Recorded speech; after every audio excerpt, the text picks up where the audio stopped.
বৃষ্টির দিনে একটু ভাজা পোড়া খেতে খুব ভালোই লাগে। তাই আজকে নিয়ে চলে এসেছি খুব সামান্য উপকরণ দিয়ে একটা চপ বা বড়া, তোমরা যাই বলতে পারো। এখানে নিয়েছি একটা আলু সেদ্ধ, 2-3টে কুচনো পেঁয়াজ, একটু রসুন কুচি, একটু ধনেপাতা কুচি এবং কাঁচা লঙ্কা কুচি। আমি এর মধ্যে দিয়ে দিলাম 2 চা চামচ বেসন এবং 2 চা চামচ চালের গুঁড়ো।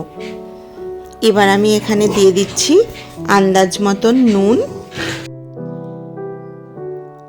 এবার আমি সমস্ত এই জিনিসগুলোকে খুব ভালোভাবে মেখে নেব।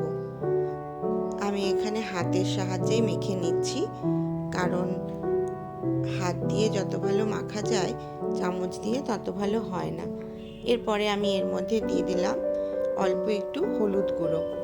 আর এখানে আমি নিয়েছি কিছু ছোট চিংড়ি মাছ, যেগুলো খুব হালকাভাবে ভেজে রাখা আছে।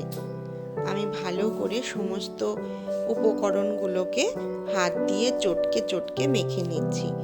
এর মধ্যে আমি জল দেব না, কারণ আলু এবং পেঁয়াজ থেকে একটা জল বেরোয় এবং বাইন্ডিংটা খুব বেশি ঢিলে হলে হবে না, একটু টাইট রাখতে হবে। আর এইভাবে করে আমি সমস্ত উপকরণগুলোকে একসাথে ভালো করে মিশিয়ে নিয়েছি। এবার একটা ফ্রাইং প্যান গরম করে আমি কিছুটা সর্ষের তেল দিয়ে দিয়েছি। এখানে আমি ডুবো তেলে ভাজছি না, আমি একটু শ্যালো ফ্রাই করব। এইরকম গোল গোল বড়ার আকারে গড়ে নিয়ে আমি এগুলোকে একটা করে দিয়ে দেব। এগুলো আলাদাভাবেও একটা বেসনের ব্যাটার তৈরি করে নিয়ে তার মধ্যে চুবিয়ে ডুবো তেলে ফ্রাই করলেও ভীষণ ভালো হয়, কিন্তু আমি আজকে এখানে এইভাবে করছি।